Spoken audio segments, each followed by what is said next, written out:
Today's fairy tale is a gorgeous story from Brazil, basically the Brazilian Snow White, called Little Sister of the Giants. It's so descriptive. It says, once upon a time there was a little girl who was so beautiful. Her eyes were like the eyes of the gazelle, her hair hid in its soft waves, the deep shadows of the night, and her smile was like the sunrise. Her name is Angelita, and her father is an image maker, someone who carves crucifixes, things like that. Her mother dies, and the father, of course, remarries a beautiful woman who is jealous of Angelita's beauty. The image maker dies, and the stepmother and Angelita are left alone in the world. They're both mourning him, and then one day they're standing on a balcony together. Two soldiers pass by, and one of them says, "Do you see those two beautiful women?" And the other one says, "Well, the mother's beautiful, but the daughter is more beautiful." And the stepmom and Angelita hear all this, okay dudes, can you keep your opinion to yourself? They'd be weirdos commenting on women's appearance online nowadays. Anyway, the stepmother gets super jealous. Back when her husband was alive and she would say, "Hey, do you think I'm prettier than our daughter?" He would be like, "Yeah, you're prettier." But now he's not there to tell her that, and she's lost. She shuts Angelita up in an attic, but it's still got a little window. The next day she's on the balcony and two more men pass by and they're like, "Isn't that woman beautiful?" And they're like, "Yeah, but the one who's up there in the attic, she's hotter." That's it for the stepmom. So she orders a servant to take Angelita out to the forest and kill her,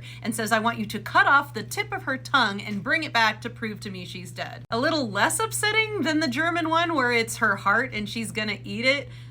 So the servant takes Angelita out to the forest, and Angelita's all happy to be out of the attic, but then suddenly the servant starts crying and she's like, "What's wrong?" And the servant's like, "I was sent out here to kill you." Angelita's like, "Don't worry about it. Go back to my stepmother. On the way back, I'm sure you'll see a lot of dogs. Kill one of the dogs, cut off the tip of its tongue, tell her it's my tongue, and then you won't get in trouble, and I'll just live out in the forest." So the servant agrees, goes back, does that, fools the stepmother. Angelita goes out into the forest and finds this giant castle, and she goes inside and there's 3 beds, 4 giants. And her thought is, this place is kind of dirty. I'm gonna clean it up. And I can't imagine what it's like cleaning up after 3 giants, but she does that. When the giants come home, she gets scared, she hides under a chair, and they come in and they're like, "Oh my god, who cleaned this place? It looks amazing." They say, "What dirty, disorderly giants have we been, living here by ourselves? Now I see we must have needed this fairy that came in and cleaned for us." So they're acting so nice about it. Angelita decides to come out. She's like, "Hey guys, it's me. I'm not a fairy, but I cleaned your house. I'd really like to live with you." They say, "Please live with us forever and be our little sister." And she's like, "Awesome." All is well until a little bird tells the stepmother she's still alive.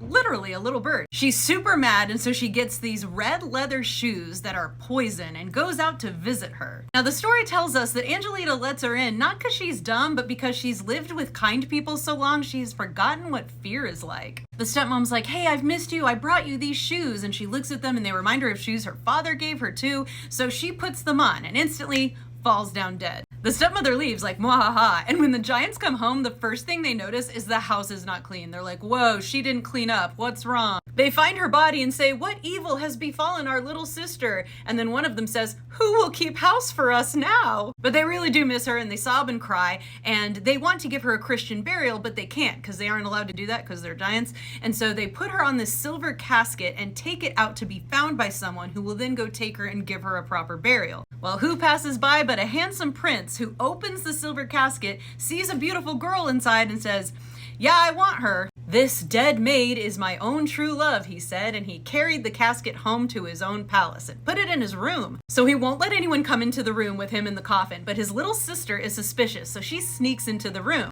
when he's out one day. And so she goes up to the girl and she's like, "Ooh, you're pretty, but your shoes, they're really ugly." So she takes off her shoes. Then Angelita wakes up and she asks for a glass of water. They call the prince. He's happy she's alive, which, yay. You never know in these stories what they were gonna do with them when they thought they were dead. But anyway, they're in love. Angelita agrees to marry him, but not until they've gone back to the forest and invited the 3 giants. And so they do. It says after that, they often visited their little sister in her own home, and it was the funniest sight one ever saw to see the biggest giant hold the tiny babes she bore upon his knee. No punishment for the stepmom in this story. She just doesn't get to have a good life, because how happy could she ever be being that dissatisfied with herself? Right, Calliope?